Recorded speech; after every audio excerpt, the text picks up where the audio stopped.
17번 시를 주고 신동엽의 고문이라는 시를 주고 역시 감상을 물었어. 1번 분단 현실에 대한 이라고 했잖아.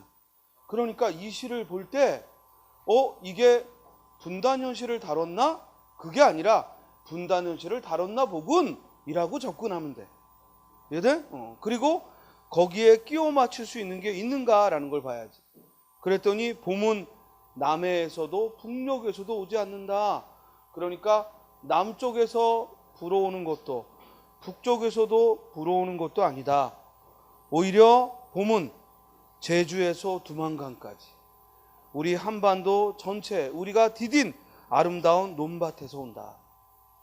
겨울은 바다와 대륙 밖에서 매운 눈보라를 몰고 왔지만 결국 우리의 분단이 누구에 의해 의했다는 거야? 외세에 의해 갈라졌지만 오히려 그 너그러운 봄은, 그럼 봄은 뭘 상징하겠어? 통일은 바로 이 삼천리 마을마다 우리 가슴 속에서 불어온다.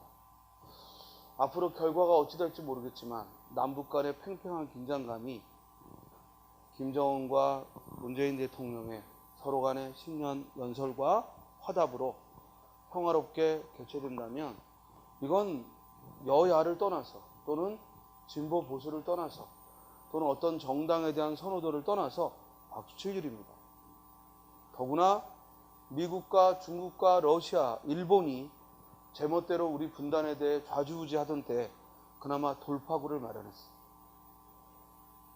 그러니까 그때서는 강대국들에 휘둘려서 우리 정부는 뭐하냐 이러고 욕하다가 또 막상 우리 정부가 뭔가 북쪽과 직접적으로 회담을 진행하려고 하면 우리끼리 해봤자 뭐하느냐.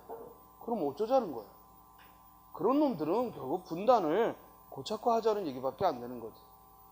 어느 쪽으로든 방향을 터야 되지만 이왕이면 어디서부터 출발하는 게 좋아? 남북 당사자 간에 출발하는 게 그게 최고죠. 설령 김정은이 나중에 뒤통수 치더라도 그건 나중 문제고. 그죠? 우리가 현명하게 뒤통수 치지 않도록 그렇게 대비해야지.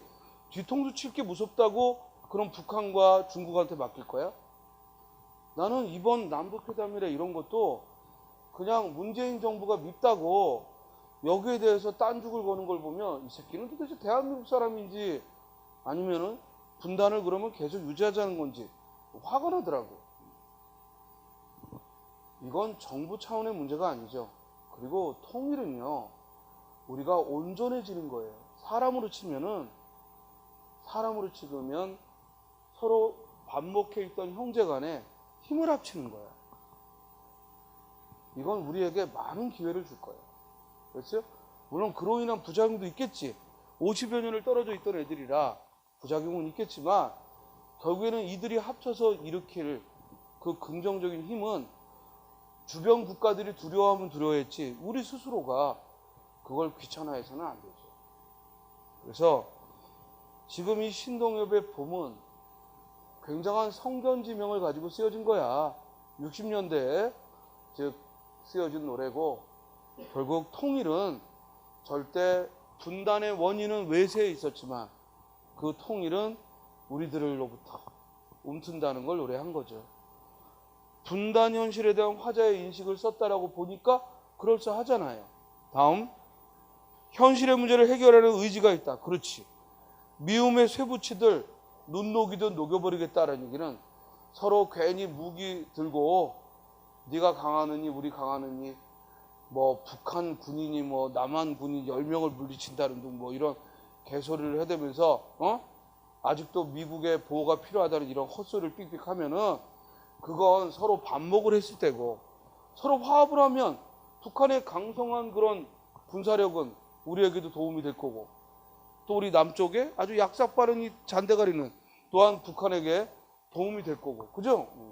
그러면 우리가 지금보다는 훨씬 잘 살고 거기서 잘 산다는 건 꼭 돈을 많이 번다기보다는 좀 더 평화롭게 그동안에 무기의 개발에 들였던 그 돈들이 복지에 간다고 해봐. 알겠어요?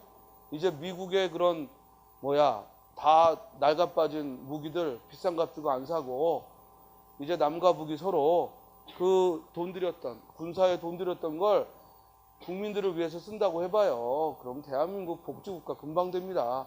그리고 통일이 안 되면 복지국가는 요원한 일이고, 항상 복지 예산에 딴죽을 거는 게 어느 쪽에서요?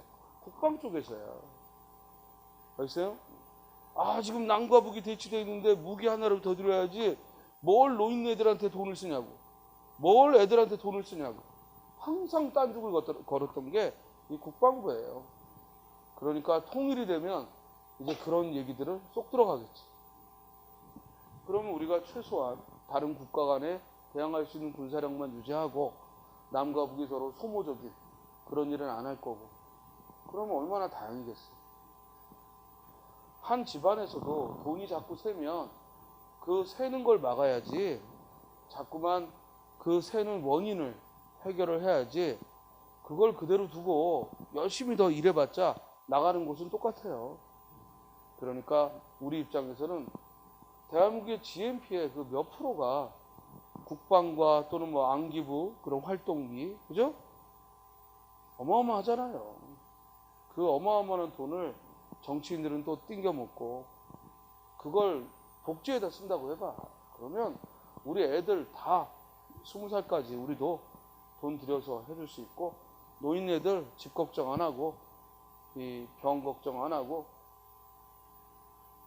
순탄하게 노후를 맞이할 수 있어요. 그러니까 선생님은 통일밖에 우리가 기대할 게 없어. 복지를 지향한다면 반드시 통일이 돼야 돼. 통일이 되지 않은 상태에서는 아무리 애를 써도 결국 우리는 한계점에 봉착해. 자, 그래서 현실 문제를 해결하는 의지가 드러나고, 3번, 외세에 의한 피해보다는 민족 내부의 갈등을 우려한다. 윗글에 보면 오히려 문제의 출발은 외세였지만 이제 그 통일의 실마리는 뭐야? 우리 내부에서 찾아야겠다는 얘기니까 생각이 다르죠? 정답 몇 번? 3번. 증오와 대결의 과기를 청산하고 화합의 세계를 지향한다. 모두 적절한 설명입니다. 그렇죠? 껍데기는 가라보다 좀 더 세련된 버전이지. 알겠어요? 똑같은 주제야. 껍데기는 가라가 좀 더 분노가 표출됐다면 이제 보문이라는 시는 좀 더 통일에 대해 한 걸음 더 진척된 의식을 보여주고 있습니다. 스님도 어렸을 때에는 통일이 되겠어? 또는 통일을 하면 뭐가 좋아? 이런 유치한 생각을 했는데 점점 살면서 보니까 통일은 국가의 문제가 아니라 내 개인의 문제이고 또 우리 시민들의 문제이고 국민의 문제인 것 같아요. 그러니까 공무원이 돼야 하는 여러분들도 무엇보다도 복지와 통일은 여러분들의 가장 최우선의 궁극적인 목표가 돼야 돼. 절대로 지방을 살리자, 그것도 한계에 봉착해. 남북으로 분단되어 있는 상태에서는 절대로 강원도 지역은 개발이 안 돼. 무슨 말인지 알겠습니까? 따라서 왜? 아직도 심리적으로 불안해하는 분들이 많기 때문에. 솔직히 전쟁 나면 뭐 강원도나 부산이나 다를 바가 없겠지만 그래도 심리적으로 안 돼요. 그렇지만 통일이 된다면 이제는 수도를 굳이 서울에 둘 이유도 없고 또 굳이 뭐 저기 남쪽 끝으로 옮긴다고 그럴 필요도 없고 훨씬 다채로운 그런 생활이 가능하지 않을까 싶어요. 그리고 무엇보다도 유럽까지 비행기 안 타고 가도 돼요. 그렇습니까? 우리 그 실크로드를 통해 우리 조상들이 걸어서 저 유럽까지 갔듯이 우리도 열차를 타고 러시아에서 바꿔 타고 또 중간에 어디서 또 바꿔 타고 이러면서 그럼 가다가 죽을 수도 있지만 일단은 지겨워서 그죠? 지겨워서 그럴 수도 있지만 열차로 대륙을 횡단할 수 있어요. 이거 참 멋진 일입니다. 그러면 서양 놈들도 많이 올 거고 비행기 공포증이 있던 사람들에게는 얼마나 좋겠어. 자, 그 다음 18번. 이 글의 내용과 유사한 성어 유명한 거지? 오이밭에서는 신발끈 매지 말고 배나무 아래서는 이 갓끈을 고치지 마라. 과전불람리요 이하부 정관이라. 이런 건 한문 해석이 아니야. 즉 어휘력이지. 어휘력. 과전 불남리요 이하부 정관이라. 따라서 이는 오비라. 즉 남에게 의심받을 짓을 하지 마라. 우연히 벌어진 일을 필연적이라고 오해하는 거야. 남에게 의심받을 짓을 하지 마라. 정답은 3번. 1번 거한 사위. 편안할 때 위태로움을 생각해라. 거한 사위. 사위를 거하게 대접하라. 아니야. 편안할 때 위태로움을 생각하라. 2번 수부초심. 뭐예요? 고향을 그리는 마음이에요. 여우가 죽을 때 머리를 자기가 살던 쪽으로 돌린다 해서 수부초심. 고향을 그리는 마음이에요.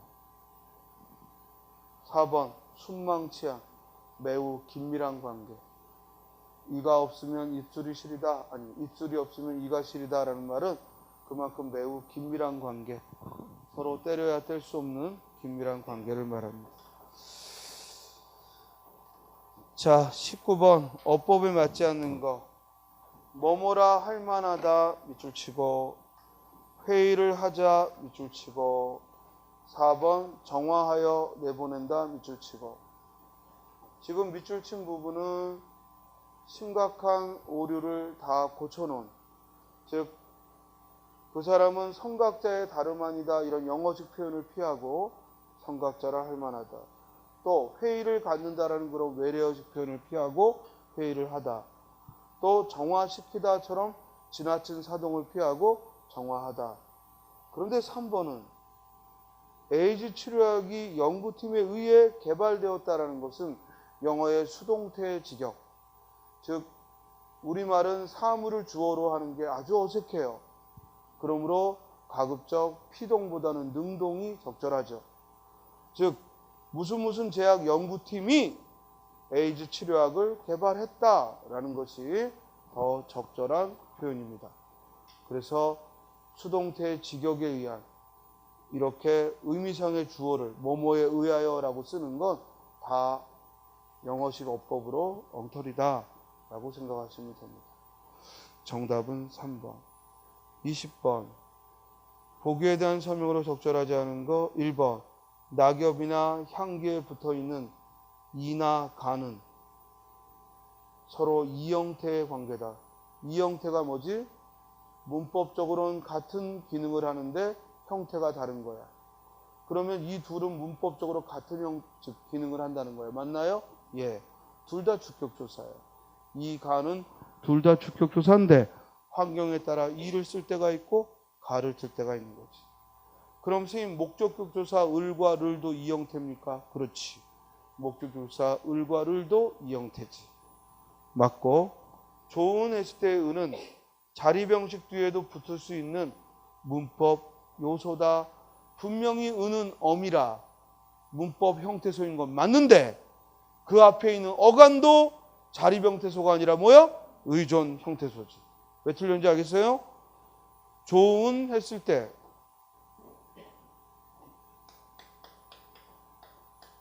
이는 좋다라는 말에 어간, 어간이고 은은 뭐야? 어미.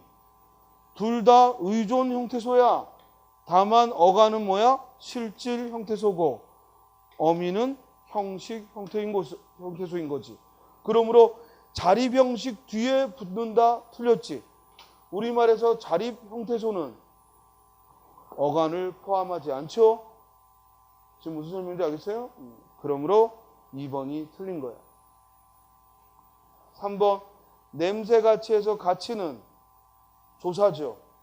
이는 현재 국어문법에서는 단어의 자격을 갖습니다. 그 다음 하늘에 붙은 은과 낙엽에 붙은 이는, 즉 하늘은 했을 때 은과 낙엽이 지는 할 때 이는 문법적 기능에 있어서는 둘 다 조사야.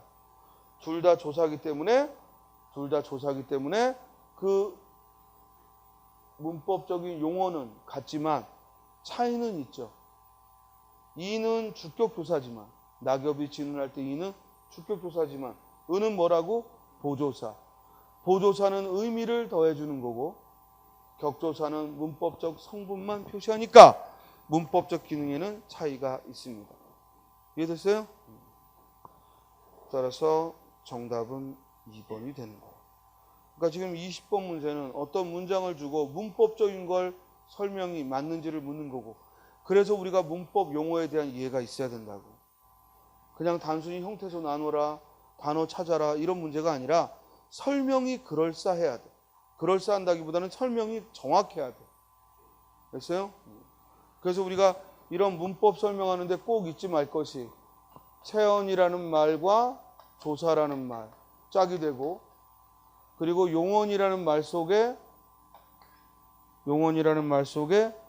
어간과 엄이라는 것이 짝이 되고, 그리고 복합어, 파생어나 합성어를 이루는데 어근이라는 말과 어근이 만나면 합성어, 어근이라는 것과 접사가 만나면 파생어다. 알겠어요? 이 정도의 문법적인 용어는 정확히 알아두라고 했어요. 여러분들이 오해하는 게 접사와 짝이 되는 게 어근이라 그러고 이렇게 어근과 접사가 이루어지면 파생어다 이렇게 설명을 했더니, 어근과 어근이 만나는 건 말이 안 된다. 왜? 어근은 접사가 있어야 된다. 이렇게 오해하던데, 어근이라는 말이 뭐냐면 뿌리가 되는 단어야. 그러니까 처음부터 단어와 단어가 만난 게 뭐라고? 합성어고, 단어와 접사가 만난 게 뭐야? 파생어고. 이해돼요? 따라서 이와 같이 문법적인 용어를 정확히 하자. 자, 이제 7회로 갑니다. 1번 문장 성분을 물었습니다. 아름다운 꽃 테스트의 아름다움은 관형어다. 맞죠? 날씨가 덥다 했을 때 날씨는 주어다. 맞죠? 그 다음 진즉이라는 말은 진즉 가본다. 용언을 꾸미니까 부사어. 맞죠? 그런데 중요한은 역시 부사어가 아니라 뭐예요? 관형어죠. 이해됐어요? 2번 높임 표현 가운데 종류가 다른 거. 선생님이 그랬지, 높임 표현의 종류가 다른 건 세 가지 유형의 문제라고. 첫째는 뭐야? 주체 높임이냐 객체 높임이냐. 주체냐 객체냐. 두 번째는 상대 높임 안에서 격식이냐 비격식이냐. 그 다음 세 번째는 주체 높임 안에서 직접 높임이냐 간접 높임이냐. 이게 높임의 종류에서 묻는 세 가지 유형이에요. 지금 이 문제는 1번 여쭙다가 나왔고, 2번 들이다가 나왔고, 4번 모시다가 나왔으니까 결국 객체 높임과 주체 높임을 구별하는 거고, 답은 몇 번? 3번. 쉽죠? 그렇습니까? 문제의 유형을 알면 쉬운 거야. 문제의 유형을 모르니까 이게 헷갈리는 거야. 3번 다음 글을 바르게 이해한 독자의 반응으로 볼 수 있는 것. 글을 바르게 이해했다는 거 무슨 말이야? 주제를 잘 잡았다는 얘기야. 스님이 글의 주제는 어디에 있다고 그랬어? 첫 단락에. 첫 단락에 없는 경우는 첫 단락에 구체적인 사례가 나올 때만 그 다음을 읽으라고 그랬고. 본문 봅시다.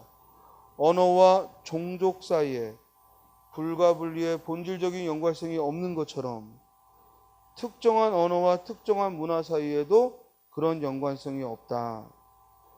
즉 언어가 다르면 문화도 반드시 다르다든가 서로 다른 문화를 가진 사회는 각기 다른 언어를 가진다든가 하는 것이 아니다. 단지 밑줄쳐 문화와 언어 사이에 긴밀한 관계가 있는 것만은 사실이다. 그러니까 문화와 언어는 긴밀한 관계인 건 사실이지만 그렇다고 해서 이 둘이 서로 불가문의 관계인 건 아니다. 이 얘기야. 이해됐어요? 1번 우리나라는 중국 문화의 영향을 받았으므로 중국어와는 불가분의 관계. 틀렸지? 중국 문화의 영향을 받은 건 맞지만 그렇다고 때려야 뗄 수 없는 관계는 아니다. 틀렸고. 2번 우리말은 풍부한 표현력을 지니고 있으니까 에스키모인들이 쓰는 말은 우리말로 다 나타낸다. 틀렸지. 그들의 문화가 다르고 우리의 문화가 다르기 때문에 즉 일치할 수는 없죠.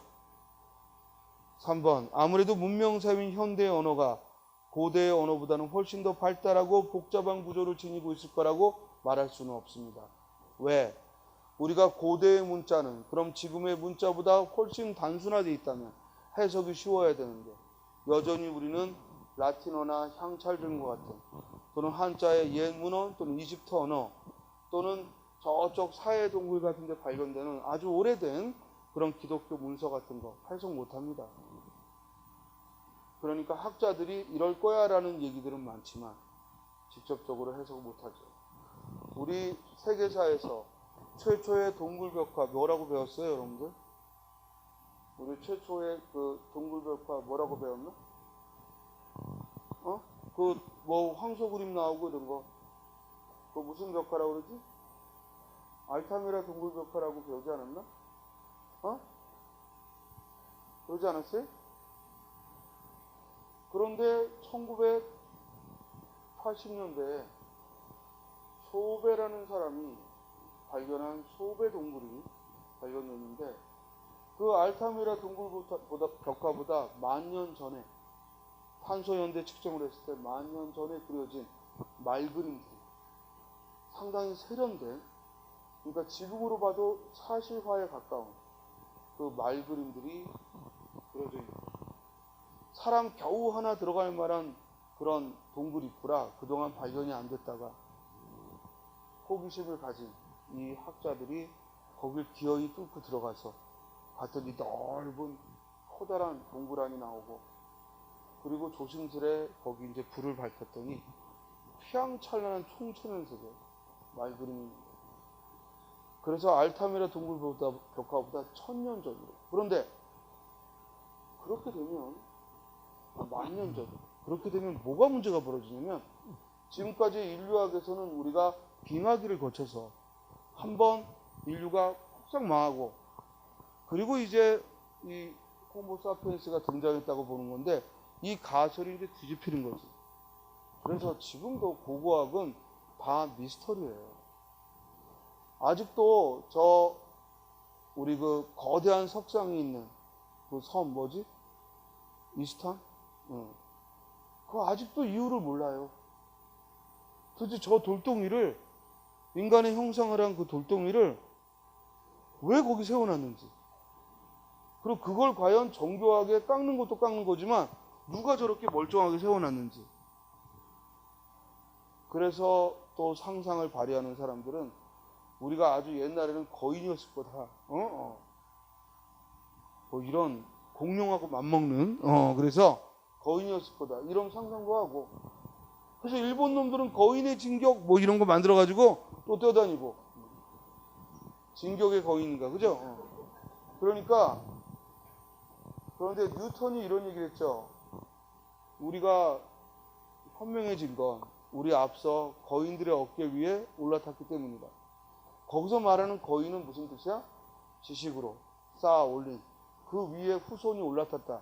이 뜻인데 일본의 한 작가는 연구자는 뭐라고 그러냐면 뉴턴이 말하는 거인은 진짜 거인입니다. 그래서 그때만 해도 거인이 있었다. 이런 또 개소리를 픽픽하는데 솔직히 몰라요.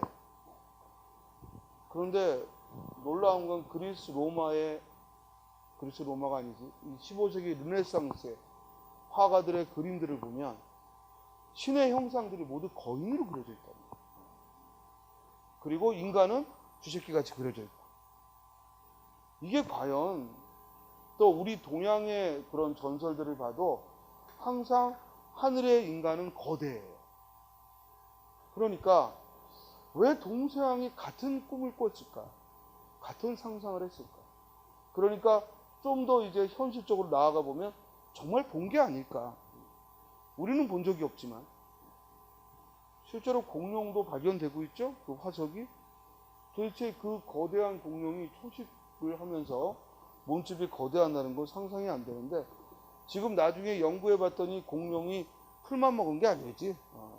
공룡 뱃속에서 또 다른 동물뼈가 내가 생각해도 그 풀만 먹고도 이만해지겠어. 그러니까 막 처먹겠지. 그래서 이 공룡이 잡식성이 아니냐라는 것이 지금의 또 연구 결과인데, 앞으로 우리가 우주 개발이랑 이런 게 벌어지면 우리가 알고 있던 상식이 다 바뀔 게 너무너무 많죠. 그렇기 때문에 이 항상 어떤 우리가 알고 있는 지식 속에는 하여튼 미스터리가 많아요. 그렇기 때문에 늘 겸손한 마음으로 공부를 해야 돼. 자, 그렇기 때문에 고대의 언어가 지금보다 더 단순했을 거다라는 것도 우리가 이 글에서는 알 수가 없는 거야. 왜? 문화와 언어는 불가분이 아니라고 그랬잖아. 그러니까 문화가 발달한다고 언어가 세련되느냐? 그건 아니라는 얘기지. 우리 봐봐. 기술 문명이 발달했는데 여러분들 쓰는 언어가 이 20년 전, 30년 전 여러분들 부모님들보다 세련된 언어 쓰냐고. 또 우리가 조선조의 사대부들이 쓰던 그런 세련된 어휘 쓰냐고. 안 써요. 그때 절대 친구한테 반말 안 했죠. 그 편지글을 봐. 공손하게. 부자지간에도 또는 부부간에도 친구간에도 공손한 어투야. 지금처럼 뭐 언제 올래? 안 와? 꺼져 이 새끼야. 그리고 이런 게 아니잖아. 그러니까 문명과 언어가 긴밀하다고 볼 수는 없지. 4번 우리 시를 영어로 번역했을 때 원래의 시, 원시의 묘미를 살리지 못하는 건 우리말과 영어가 다른 문화권에 있기 때문에 정답이죠. 그래서 우리가 번역은 또 하나의 창작이라고 봐야 되고 번역자를 대접해야 되는데 우리가 결국 실패하고 있는 건 번역자를 대접하지 않기 때문에 그래요. 다른 나라는 번역한 책을 논문으로 인정합니다. 그러니까 직접 자기가 논문을 쓰지 않더라도 번역한 걸 논문으로 인정을 해요. 그만큼 개인적인 역량이라고 보니까. 우리는 뭐야? 영문과 나왔는데 박사를 받으면서 번역된 걸 낸다? 쳐주지도 않죠. 그러니까 뭐야? 뺏겨먹는 논문이라 또 내는 거야. 근데 서양 놈들하고 일본 놈들은 번역한 걸 논문으로 쳐줘. 그래서 저놈들은 번역자에 대해서 대우가 좋습니다. 그러니까 훌륭한 머리를 가진 놈들이 번역에 뛰어든 거야. 그래서 일본 놈들이 동양에서 가장 많은 번역본을 가지고 있어. 그리고 그들의 번역 실력은 서양에서도 놀라고 있고. 서양이 활발하게 발달했던 이유는 우리나라 같은 이런 조그만 나라의 책들까지 번역해서 하버드 도서관에 넣어놓고 독일 도서관에 넣어놨다는 거야. 그러니까 스님 생각은 괜히 서로 짜깁기 해서 석사 논문, 박사 논문 낼 게 아니라 인문학 쪽에서는 번역하는 사람들을 대접해줘요. 그럼 우리가 훨씬 발달할 거예요.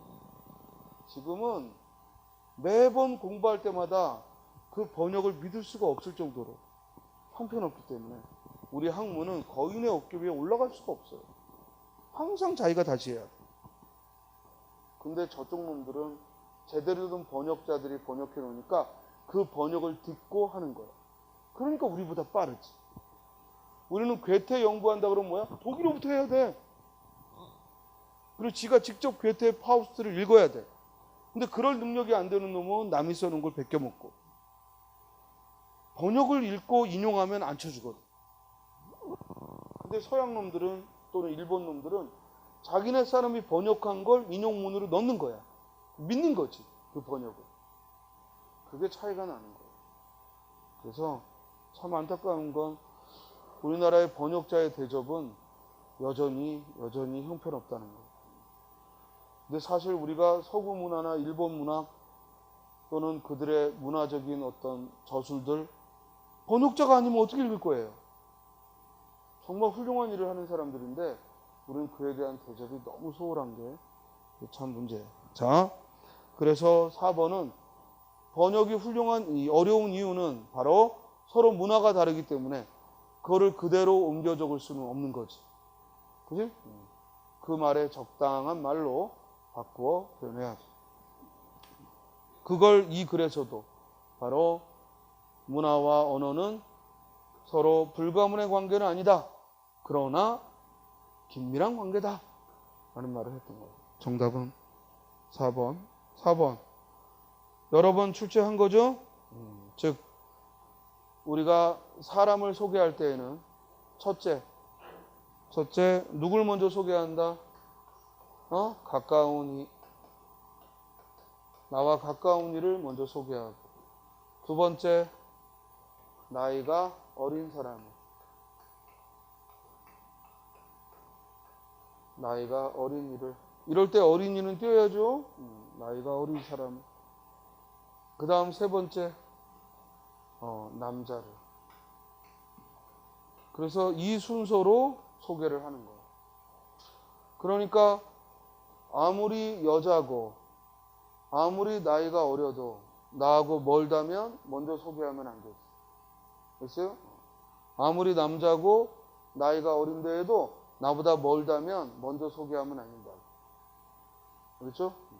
자, 지금 장면이 어머니와 가다가 담임 선생님을 만났어. 그럴 때 적절한 것은 몇 번? 3번.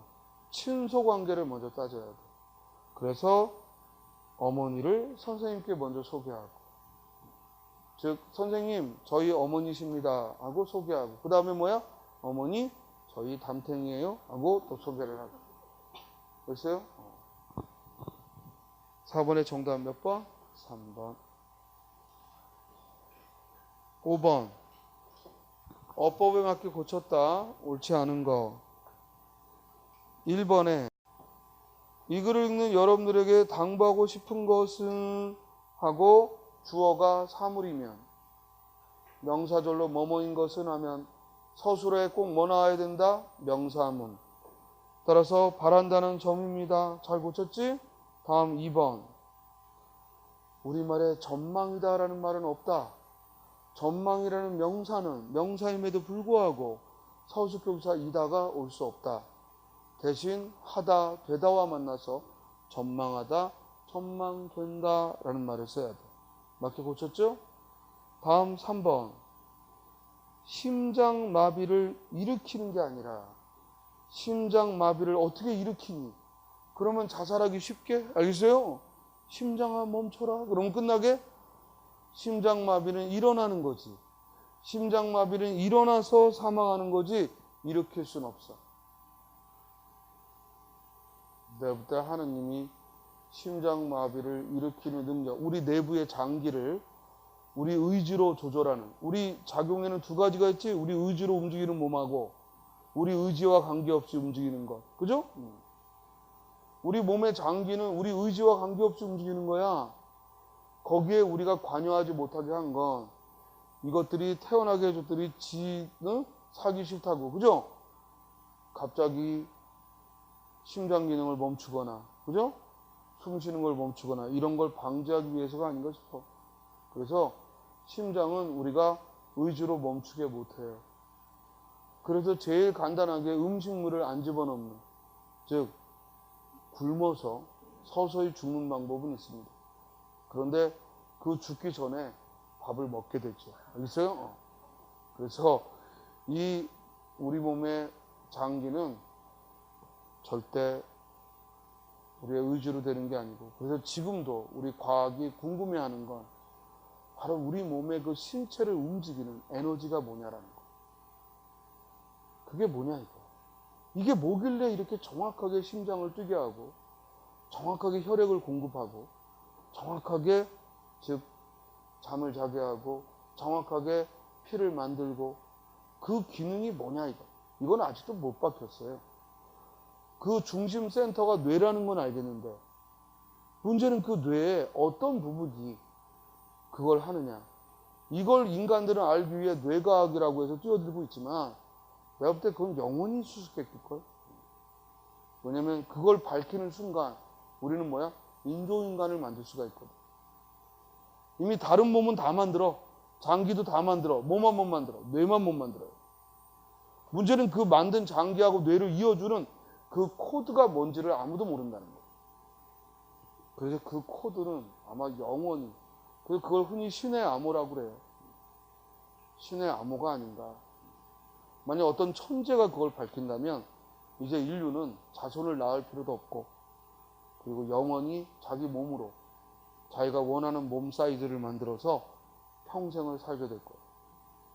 과연 그게 행복하냐 불행하냐는 그건 차후의 문제고, 문제는 그걸 하나님이 허락했겠느냐라는 거예요. 내가 볼 때는 할 리가 없을 것 같아요. 그래서 그런 에너지원은 지금도 만들 수가 없다고 그럽니다. 자, 3번. 따라서 심장을 마비를 일으킨다. 이걸 고쳐야 되는데 뭘 고쳤다는 거야 지금. 알겠어요? 따라서 정답 몇 번? 3번. 4번은 절대로라는 말은 부정 표현과 호응하고 반드시가 긍정 표현과 호응을 해야 되니까 여긴 긍정 표현이니까 절대로를 뭐로 바꿨어? 반드시로. 6번은요. 요요하다는 글자가 4개 다 있어요. 그래서 그냥 요요하다만 주면 여러분들이 어려울까봐 옆에 뜻까지 써놨어요. 그리고 윗글에 어울리는 걸 찾아보라고 하는 거예요. 본문에 보면 곱다니가 더욱 요요해졌다. 당연히 뭐겠어요? 아름다워졌다는 거죠. 정답 몇 번? 2번. 다음 7번. 근데 참 그 요요하다의 한자가 애매한 게 그게 무슨 글자예요? 지금 젊고 아름답다에 요요하다 써놓고 한자 써놨잖아. 그게 무슨 요자예요? 요절할 요자예요. 일찍 죽을 요자라고. 근데 그 요절할 요자를 2개 써놨는데 이게 젊고 아름답대. 그럼 그 미인 방명 흔한 얘기 있지? 나 예뻐서 일찍 죽을 것 같아. 그러면서 100살까지 사는 거야. 알겠어요? 문제는 이 요자가 요절한다는 뜻도 있지만 아름답다는 뜻이 있어요. 그래서 요요하다 그러면 아름답다. 아름답고 아름답다. 자, 7번 봅니다. 7번. 다음 글에서 필자가 말하고자 하는 게 곧 뭐야? 필자가 말하고자 하는 게 곧 뭐야? 주제지. 본문을 보죠. 가장 가능성이 높은 건 다음 세기에는 사방에서 극단적인 전체주의와 분명치 않은 파벌주의, 무시무시한 폭력 등이 활개치는 걸 보게 되리라는 것이다. 지금 첫 단락에서 문제 제기했네? 그렇지? 이게 주제일 리는 없지? 항상 글의 주제는 긍정적이야. 그러니까 지금 첫 단락에서 문제 제기한 거야. 그럼 더 읽으면 안 돼. 빨리 어디로 가야 돼? 그러나가 나오지 않는 한. 그지? 첫 단락에 그러나가 나오지 않는 한 빨리 2번째 단락으로 가야지. 망각은 인간을 죽게 만든다라고 했어. 이것도 긍정적인 거 아니지? 그럼 또 다음 단락으로 갔더니 여기에는 용기가 필요하다. 왜냐하면 미로에서 벗어나면 인간은 또 다른 미로를 발견할 것이기 때문이다. 미로 중에 미로다. 그러니까 결국 인생은 뭐야? 미로와 같고, 그러므로 인간의 품성 중 제일 중요한 게 뭐라는 거야? 용기라는 거야. 우리 대부분 자살자가 아침이 오는 게 두렵고 내일 또 먹고 살 걸 준비하는 게 두렵고 두려움 때문에 죽어요. 그렇죠? 우리 실연을 당해도 그가 없는 내일을 맞이하는 게 두려우니까 죽는 거예요. 그런데 사실은 그런 내밀한 사건을 겪지 않더라도 인간의 내일은 사실상 모두에게 두려운 거예요. 왜냐하면 그 내일이 늘 똑같이 온다는 보장이 없기 때문에. 그래서 항상 인간은 용기를 내야 돼요. 꼭 어떤 구체적인 실현 앞에서만 아니라 이렇게 하루하루 살아가는 것도 용기가 필요하다는 것이고, 그걸 우리는 신화나 전설 같은 이야기 속에서 많이 보게 돼요. 그리고 어쩌면 인간이 처해진 그 가혹한 그 운명의 실타래를 까미인가요? 그 시시프스의 신화. 이거 누가 얘기했지? 까미지? 그 돌덩이 연락에 굴렸더니 그 다음 또 그 돌이 굴러 내려오면 또 가서 또 굴려야 하고. 그죠? 이 19세기 실존주의자들이 고민했던 게 그런 거예요. 세상은 낭만주의자들이 보듯이, 그렇게 합리주의자들이 보듯이, 모더니스트들이 보듯이 밝은 곳이 아닌 거야. 자꾸만 끔찍한 게 되풀이되는 거야. 그걸 시시프스의 신화에서. 그리고 우리 프로메테우스, 이 간을 빼먹히면 또 도단하고. 그러니까 옛날 형벌에 가장 끔찍한 걸 가만히 보면은 되풀이 되는 거예요. 이건 뭘 의미하냐면 인간에게 제일 두려운 건 뭐야? 되풀이, 지겨운 거거든. 모든 건 지겨움 때문에 무너져. 사랑도, 또 취미생활도, 또 인간관계도 이 지겨움을 극복하지 못하면 결국 무너져요. 어느 순간까지는 지겹지 않을 때에는 늘 다 좋아. 근데 문제는 결정적인 순간, 어느 날 똑같은 일을 또 한다는 게 지겨워질 때가 있어. 그때부터 인간은 위기에 처하는 거야. 그래서 인간은 그 지겨움을 극복하기 위해 문학, 영화, 음악, 예술, 드라마, 심지어 오락까지 만들어낸 거야. 그래서 일도 어찌 보면은 이런 다양한 여러 가지 일도 그런 삶의 지겨움을 극복하기 위한 거고, 그래서 점점 수명이 늘어난 거고, 과거에는 그 지겨움을 극복할 방안이 적으니까 결국 인간이 오래 살기 글러먹었지. 그러니까 뭐 의술의 발달만이 인간의 수명을 늘렸다? 그거는 너무 단세포적인 얘기고, 결국에 인간은 지겹지 않아야 오래 살아요. 그래서 그 지겨움을 극복해야 되고, 그래서 늘 인간은 용기가 필요한 거예요. 우리는 출구가 없을 때에만 용기와 불안감이 느껴지고 용기가 필요하다 하는데 천만에 너무나 뻔한 출구도 지겨운 거예요. 그건 여러분들이 오락을 좀 해본 사람들은 금방 느끼는 거예요. 이게 처음 한 판을 깰 때는 흥미진진한데, 이게 이제 뻔히 결과가 보이면 그다음부터 이제 경쟁을 해서 레벨을 올리는 게 재밌지. 그러면 자신이 레벨도 올라가면 그다음부터 뭐야? 다른 게임으로 가야지. 이거 계속 못해요. 그만큼 인생에서도 이 출구를 안다고 우리가 편안한 게 아니거든. 만약에 그러면 공무원처럼 이 직장의 미래가 분명한 그 연도마다 분명히 월급 올라가고 20년 되면 또 연금 받고 너무나 편하면 공무원들은 자살자가 없어야지. 공무원은 다 최고의 행복한 사람이 돼야지. 그러지가 않고. 왜냐면 가장 무서운 지겨움이라는 게 있거든. 이건 정말 빼도 박도 못하는 거예요. 우리가 서포 김만중의 구운몽에서도, 그죠? 구운몽에서도 그 9처녀와 한 8명이지. 8명의 처녀와 2첩, 6첩이라는 이 어마어마한 인간이 누릴 수 있는 모든 즐거움을 누렸지만 양소유가 마지막 처한 건 뭐야? 인생 무상. 이게 괜히 써놓은 게 아닙니다. 그래서 결국 이 글에서도 말하고 있는 건 인생은 미로와 같은 거고, 그러므로 용기를 내야 한다는 걸 얘기를 한 거예요. 정답 몇 번? 2번. 인생은 구절양장. 구절양장이 뭐야? 순탄치 못한 길이다 이거야. 꼬불꼬불한 길이다. 1번은 고독을 포인트로, 3번은 세기의 전망이 어둡다는 거, 4번은 온해의 바다라고 했는데 윗글에서의 포인트는 인생은 미로라는 거야. 그리고 그 미로를 헤쳐가기 위해 뭐가 필요하다? 용기가 필요하다. 그 여러분들 자기 철학이 없으면 지금이야 공무원 되면 다 행복할 것 같지. 그러면 공무원 돼서 1년도 못 돼서 자살하는 애들, 공무원 됐는데 한 2, 3년 지나니까 그만두는 애들 왜 있겠어? 그 사람들이 우리보다 뭔가 특별한 정신 상태라 그럴까? 천만에. 자기 철학이 없으면 언제든 빠질 수 있는 함정이에요. 그러니까 선생님, 그럼 자기 철학을 갖고 또는 어떤 용기를 내기 위해서 가장 우리에게 필요한 건 뭡니까? 뭐겠어? 당연히 독서지. 생각해 보는 거야.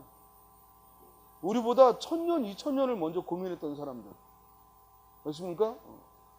그들의 그 지혜로움 속에서 우리가 용기를 얻고 힘을 얻는 거지. 그 방법밖에 없죠. 자, 8번. 그리고 또 하나 좋은 방법은 독서를 하든지 독서를 한 사람들의 말을 듣든지. 근데 우리는 누가 아는 걸 막 얘기해 주면 잘난 척한다. 친구끼리도 사르트르가 말이야 이런 말을 했는데, 그럼 개새끼 우선은 지금 무슨 사르트르를 새끼 술 사르트나 마시지. 우선은 안 만나. 그리고 그냥 헛소리 삑삑하거나 뭐 오늘 너 시계 멋있더라, 뭐 너 오늘 머리가 어울려, 이런 얘기나 주고받는 거예요. 물론 그런 얘기도 우리에게 위안을 주지만 선생님은요, 나이를 불문하고 성별을 불문하고 어느 분야에서든 나보다 더 아는 걸 얘기하면 정말 그 대화가 재밌어요. 처음엔 내가 모르니까 못 알아듣지만 그게 필요하다 생각해서 알아야 되면 들으면 들을수록 재밌는 거예요. 근데 우리는 그 처음의 불편함을 못 넘어가니까 항상 끼리끼리 어울리는 거예요. 그런 발전이 지금처럼 이 좋은 시대, 정말 잘난 척하는 놈들 많잖아. 스마트폰 안에. 맞습니까? 누가 돈 되는 것도 아닌데 블로그 만들어서 자기 미적 지식, 자기의 어떤 뭐 여행간 여행기, 얼마나 볼 게 많어. 그런 것들을 통해 이 새끼 잘난 척하는구나 이렇게 볼 게 아니라 이런 게 있구나, 이런 것도 있구나, 나도 이런 걸 한번 가볼까, 또는 나도 이런 걸 한번 읽어볼까, 이러면 얼마나 좋아. 맨날 이거 맛있구나, 나도 이 집 가서 먹어볼까, 맨 이 먹는 거나 처먹는 거나 그런 걸 쳐다보고 뛰어다닐 게 아니라. 그래서 책도 읽어본 사람들의 말을 듣는 건, 가끔 어떤 놈이 책은 직접 봐야지 뭐 남이 말한 게, 그건 무식한 얘기지.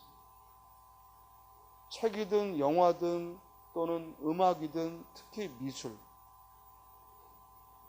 절대로 그냥 보고 느낄 수 없어요. 이건 엄청난 훈련이 필요해요. 그리고 그걸 보는 방법도 필요하고. 그러니까 그런 걸 우리는 전문가라고 그러고 그런 걸 마니아라고 그래요. 그들의 말을 듣고 가는 거하고 그냥 뭐 로댕전 가서 이게 생각하는 건가? 그리고 저는 그 앞에서 사진 한번 딱 찍고, 그거는 가나마나야. 로댕이 누군지도 모른대. 가나마나죠. 있어요? 그래서 요새는 그 이어폰으로 이렇게 해설하는 게 있는데 그 해설이 한계가 있어. 그래서 선생님은 미술관을 가든 전시회를 가든 음악회를 가든 영화를 보든 심지어는 책을 읽을 때에도 소설도 그냥 덥석 사지 말고 먼저 이미 읽은 사람들 혹은 전문가들의 소개글을 보라고. 선생님 거기 스포가 들어있는데 닥쳐 임마. 그거 알아도 상관없어. 스토리 알면 어때? 스토리가 중요한 게 아닌데. 그래서 그 배경을 공부하고, 그리고 보면 한 번 볼 때 두 번, 세 번의 효과가 있어. 됐어요? 그러니까 단순히 영화 보러 갈 때도 친구들하고 그냥 가지 말고 미리 평론가들의 글을 읽어봐. 평론가들은 가급적 스포 안 써요. 일반 갔다 온 애들이 범인 얘다? 이렇게 써놓지 대부분은 안 써. 그러니까 그 평론가들의 글을 읽으라고. 그렇게 엿먹으라 하고 추리 영화에 범인 다 써놓는 이런 애들, 그리고 시한부가 죽냐 안 죽냐 이거 다 써놓는 그런 거 보지 말고 평론가들의 글. 그러면은 감독이 어떤 사람이고 그가 어떤 영화를 만들었는데 이번에는 어떤 취지로 했고, 그럼 또 어떤 놈은 그래요. 그러면은 자유롭게 보지 못하고 그런 지식 때문에 편중된 시각을 갖는다. 자유롭게 보려면 내가 많이 알아야 해. 자유롭게 본다는 건 뭐냐면 내가 알고 있는 이런 요소, 이런 요소, 이런 요소를 발견을 한다는 거야. 근데 너는 머리가 그냥 벼 있어. 그건 자유롭게 보는 게 아니라 뭐야? 아무 생각 없이 보는 거야. 그건 가나마나 알아. 그건 보나마나예요. 무슨 말인지 알겠어요? 안 되면 영화 같은 걸 볼 때도 배우든 감독이든 좋아하는 사람 걸 봐. 알겠어요? 그럼 훨씬 가져갈 게 많아. 그러니까 공부하고 가서 보라. 그러면 공무원 생활에 지겨울 게 없지. 그럼 인생에 볼 게 넘친다. 차고 넘쳐. 어느 지역을 여행 가도 나중에 여러분들이 혹시 신혼여행을 간다. 그러면 그냥 이렇게 비용이나 이런 걸 따져보기 전에 우리가 가서 뭘 하면서 처음에 부부로서 즐겁게 보낼까. 그죠? 그런 다음 또 여러 가지 예산이나 그런 안 가본 거. 그죠? 그런 걸 맞춰보면 남들 다 가는 신혼여행이지만 또 다를 거 아니야? 친구들하고 유럽을 간다 하면 유럽에 뭘 보고 올 건지, 그리고 그 나라가 적어도 어떤 나라고, 이 정도는 알고 가면 훨씬 다르지 않겠어요? 그거 간단해요. 요새 책이 얼마나 좋은 게 많은데. 그건 우리가 인생을 똑같은 24시간이 있는데, 똑같이 100년인데, 이미 경험한 사람들의 그 지식들을 가져오면 훨씬 더 다채롭게 볼 수 있어요. 물론 TV의 다큐나 이런 것들도 좋은 그런 소스가 되고, 특히 요새 다큐멘터리 프로에는요, 전시관이나 이런 것들을 책보다 바로 시청각으로 보여주니까 훨씬 교육적인 게 많아. 그리고 그 영화에 대한 평도, 그 개그맨들 나와서 뭐 이미 한물간 영화 막 소개하는 그런 거 말고, 영화 평론가들이, 그죠? 감독에 대해서, 배우에 대해서 쭉 그 사람의 그동안의 영화에 대해 얘기할 때는 굉장히 훌륭한 지식이죠. 이렇게 좀, 요새는 정말 지식 얻기는 참 쉬워. 내가 얻으려고 마음을 안 먹어서 그렇지. 여러분들이 조금만 마음을 먹으면 그런 지식들은 전문가들을 통해, 그런 마니아들을 통해 충분히 알 수가 있어. 그냥 스타워즈 영화 보자 이러지 말고, 이왕이면 그 전편이 많잖아. 그러면 스타워즈 영화를 어떻게 바라보는 게 더 좀 감독의 의도와 맞을까. 그리고 검색을 해보면 정말 대한민국에 5만 가지 그런 자기 생각을 펼치는 사람들이 있더라고요. 그럼 그걸 쭉 한번 읽어보고 제일 마음에 드는 방법으로 한번 따라 읽어보는 거지. 그럼 훨씬 같은 영화가 다르게 볼 수 있죠. 그러니까 쌤은 그렇게 내가 몰랐던 걸 배우고 공부하는 건 그게 즐거움이 아닌가 싶어요. 자, 거기 8번 부사어 사용이 잘못된 거. 바야흐로 하면은 반드시 현재 시제가, 그래서 가까운 미래를 나타내는 거예요. 현재 시제를 통해 가까운 미래를. 바야흐로 뭐뭐 하는, 맞죠? 이번에 반드시는 좀 전에 했잖아. 뭐야? 긍정문하고만 호응을 해야 돼. 그런데 변하지 않을 거야. 부정문이니까 결코, 절대로 이런 말을 써야지. 정답은 2번. 3번 결코와 뒤에 나을 것 없다. 부정과 호응했고, 4번 모름지기라는 부사어는 뒤에 뭐가 와? 정책명제. 당위명제라고 하지. 뭐뭐 해야 한다. 모름지기 실험에 의하여 한다. 하고 당위명제, 정책명제와 호응을 하지요. 자, 9번으로 갑시다. 다음 중 자연스러운 문장은 가장 심각한 문제라고 했는데 또 그 뒤에는 그 가운데 하나라고 했으니까 무슨 되죠? 가장 심각하면 그게 하나지 어떻게 그 가운데 하나 됐어? 이해됐어요? 그러니까 뭐라고 바꿔야 돼? 가장 심각한 문제는, 다음, 해마다 봄이 되면 나의 살던 고향 안 된다고 그랬어. 관형격 교사 의는 앞뒤에 뭐가 와야 돼? 세언이. 반드시 앞뒤에 명사가 와야 돼. 그러므로 나의 살던은 뭐로 고쳐야 돼? 내가 살던. 한식은 영양가가 풍부하다는 것과 접속조사 과로 이어지면 앞뒤에 같은 문장 구조가 와야 돼. 영양가가 풍부하다 그랬으면 뒤에도 뭐야? 뭐뭐가 뭐뭐하다 라고 해야지. 이해돼? 약간 맛이 맵다는 것이, 그렇죠? 이렇게 주어 서술로 병렬 구조를 이뤄야 돼. 틀렸고, 그 작품은 준대. 뭐를? 감동을. 그럼 뭐가 꼭 나와야 돼? 부사어. 누구에게? 우리들에게. 정답은 몇 번? 4번. 1번. 책상을 가지고 싶었었다. 대과거는 아주 과거의 시점에서 더 단절된 과거를 말할 때야. 그러니까 우리말에서 대과거가 없는 건 아닌데, 어릴 때 책상을 가지고 싶었던 건 과거의 어느 시점에서 완전히 단절된 게 아니라 어린 시절 내내 그런 생각을 품은 거야. 그러므로 그냥 싶었다 과거 시제만 쓰면 되지. 그렇죠? 2번 해명이 있다 외래어식 어법으로 해명이 있는 게 아니라 해명하는 거지. 회의가 있는 게 아니라 회의하는 거지. 잘 고쳤고, 3번은 언어의, 순화의, 방향의, 여러분도 이렇게는 안 써. 이런 걸 지나친 관용화 구성. 지나친 관용화 구성. 지나치게 관용어를 나열한 거예요. 그런데 장난하냐? 앞뒤만 바꿔놨지? 알겠어요? 그대로 써놨지? 무엇보다 습한 것처럼 언어의, 순화의, 방향의. 눈 가리고 앙한 거네. 다음 정답은 3번. 실용적인 컴퓨터를 선택함과 사용함이. 자, 선택함, 사용함은 명사형어미 미음을 써서 명사형으로 만든 건데 문법적으로 못 만들 건 없어. 그런데 우리말에서는 이런 명사형을 안 쓰는 게 좋다고. 무슨 말인지 알겠어요? 명사형을 쓰기보다는, 명사형어미를 쓰기보다는 그냥 연결어미를 쓰는 게 훨씬 낫지. 컴퓨터를 사용해서 선택해서 사용하는 것 이러면 되지. 컴퓨터를 선택함과 사용함이 어색하지.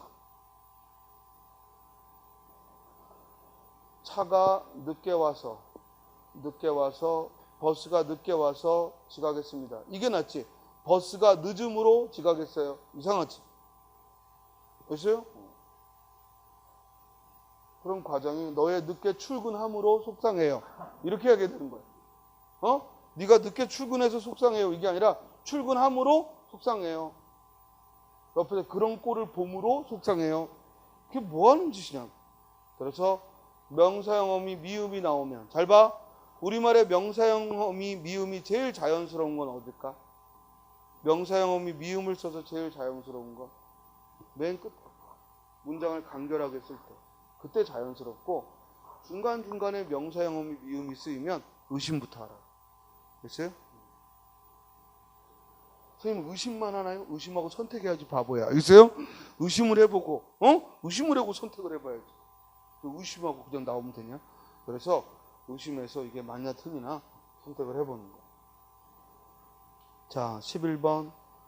아버지와 할머니가 받은 고통을 생각했을 때 아버지나 할머니나 글을 몰라서, 내용을 읽어봤더니 글을 몰라서 결국에는 글을 배워야겠다고 생각했고, 글을 모르니까 결국 필요한 약을 먹지 못한 거야. 따라서 사람은 급해야, 스스로가 문제에 봉착해야 그걸 해결하려 든다는 거야. 즉 목마른 자가 우물 판다 이 말이지. 여러분들도 혹시라도 선생님 제가 내일 모레 시험인데도 여전히 공부가 안 되고 잡생각이 들어요. 그건 너의 무의식이 급하지 않은 거야. 아니면 급한 마음을 억누르는 뭐가 더 큰 거야? 불안감. 내가 시험 쳐서 떨어지면 어떡할까라는 이 결과 때문에 자기 자신이 피해버리는 거지. 왜? 나 공부 안 해서 떨어진 거다라는 위로를 주기 위해. 열심히 했는데 떨어졌다라는 이 실망감보다는 내가 열심히 안 했으니까 떨어지는 게 당연하지. 이런 결과에 대한 위로를 얻으려고 자꾸만 피하는 거야. 이게 심리적으로 회피 심리. 무슨 말인지 알겠어요? 그러니까 공부하는데 심리적 안정감, 또 스스로에 대한 용기, 이게 필요해. 결과를 전혀 생각하지 마. 그리고 그냥 내가 할 수 있는 만큼 하자. 할 수 있는 만큼 해서 결과를 얻자. 이런 마음으로 해야 돼. 이 떨어지면 주변에 얼굴이 안 서는데, 내가 이 떨어지면 또 어떻게 스님들을 보나. 왜냐면 우리는 항상 나쁜 것만 생각하거든. 내가 합격하면 그때 옷을 뭘 사 입지? 합격하면 어디로 여행하지? 이런 건 절대 생각이 안 나. 그랬어요? 대부분은 떨어지면 어떡하지? 이 생각이 강하니까 자기 자신한테 너 열심히 안 했으니까 떨어진 거 아니야. 이런 도망갈 구멍을 만들어주기 위해 공부를 더 안 하게 된다. 그러니까 스님이 그랬지? 공부는 머리로 하는 게 아니라 엉덩이로 하는 거야. 아무리 도망치고 싶은 무의식이 여러분들을 이끌어도, 잡생각이 들어도 책상 앞에 앉아서 하라고. 알겠어요? 책상 앞에서 졸라고.